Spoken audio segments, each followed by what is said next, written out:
So I got out of that. Good evening. For another chapter of the Sunshine Club, I'm Gene Archbold, a co-host. Janice Hacker is with us as another co-host. And our guest is Bobby Mackey, world-famous international musician. Glad to be here with you. Thank you. And he has a nightclub, and has had one for several years in Wilder, Kentucky. Yep, we're over in Wilder. Been there for coming up 31 years this September. And what was that building before you bought it? It was the Latin Quarter, and it was an old gambling casino back in the 30s, 40s, 50s.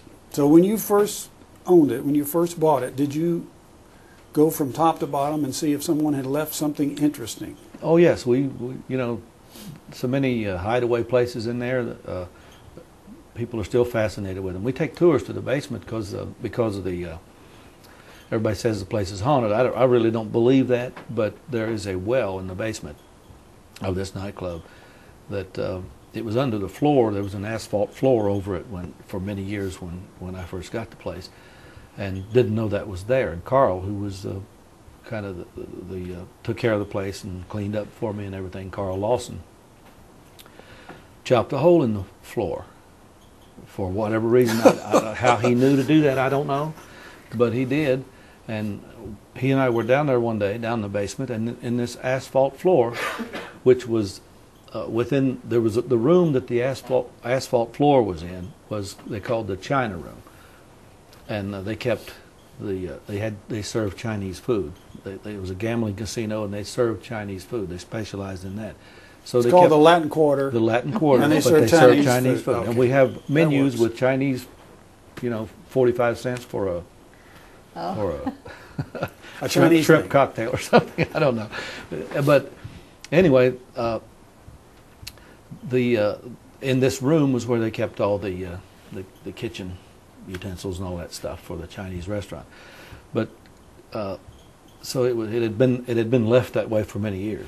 The shelves and everything was still there, but this hole was chopped in this asphalt floor, and I asked Carl about it. I said, What's this hole here? He didn't know. I don't know.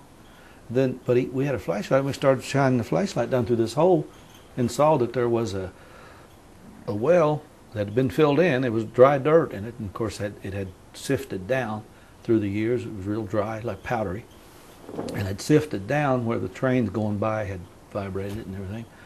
And it was a well. And so, the story. There's a book entitled Hell's Gate, and there's a movie being made about it. But again, I don't know what to make of all this stuff, and don't really believe it. But people are fascinated with it, and a lot of things involving this well, like with devil worshiping and stuff like that supposedly took place back through the years. So we allow tours to go down. We take tours. Well, on I'm intrigued Friday, by why a basement floor would be made out of asphalt. I don't know, but that's what it was. It was blacktop. Blacktop Yeah. floor.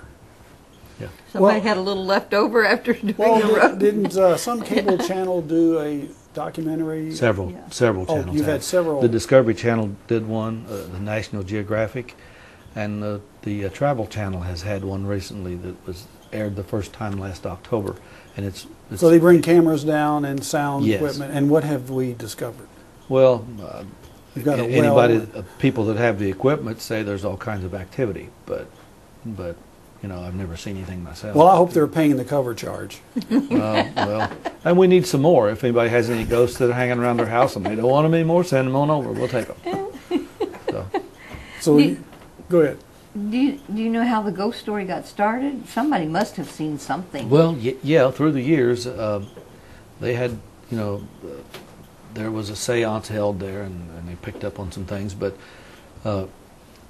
back in 1896, a girl by the name of Pearl Bryan had, her boyfriend was down here. She came from Greencastle, Indiana. She and her boyfriend. And her boyfriend had come down here and was going to dental school at UC. And a friend of his, it was Alonzo Walling and Scott Jackson. And it escapes me as to which one of those names was her boyfriend. But she came down to visit him and got off the train over in Cincinnati, and he met her there. Anyway, she was she was pregnant, and they attempted an abortion, and she died. And so they cut her head off, thinking that they would disguise her identity. And they never did find her head, but bloodhounds had tracked it to the Latin Quarter. And to back the story up just a little bit, I told the story about finding the well. The reason that well was there is because the site, before the building was built over top of it, the site was a slaughterhouse, and the blood was drained into this well into the Licking River. I see.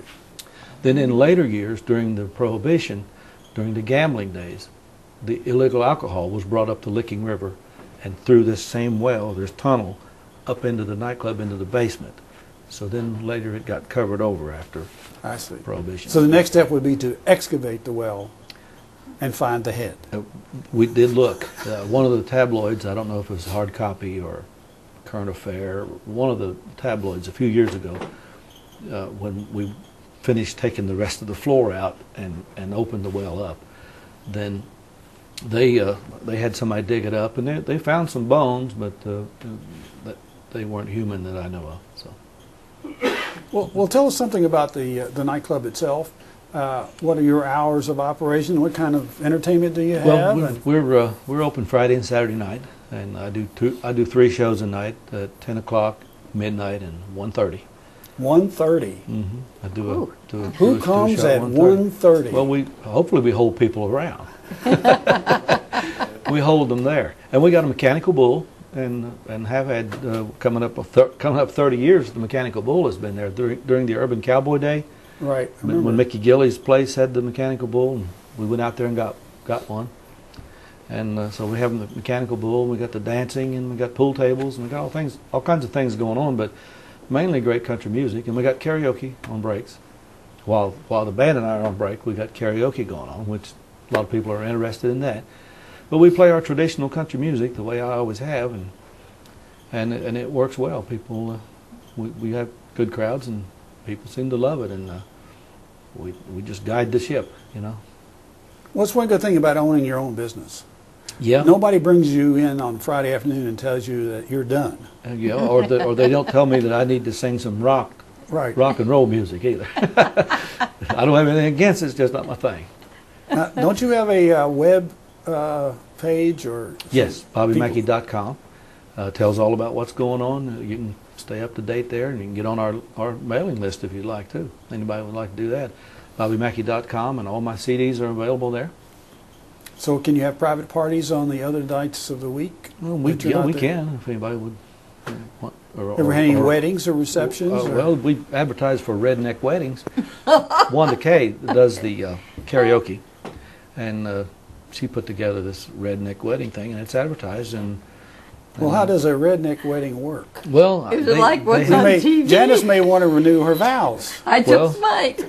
I really don't know a lot about it, but I know it's all redneck, and they have costumes, I think, that they can fit you in and make it look more redneck than it is or would be. Have you ever seen that on TV? No. Oh, there's redneck weddings on TV. I've never watched a whole one. But It's a takeoff from that, I assume. I see. It's hilarious.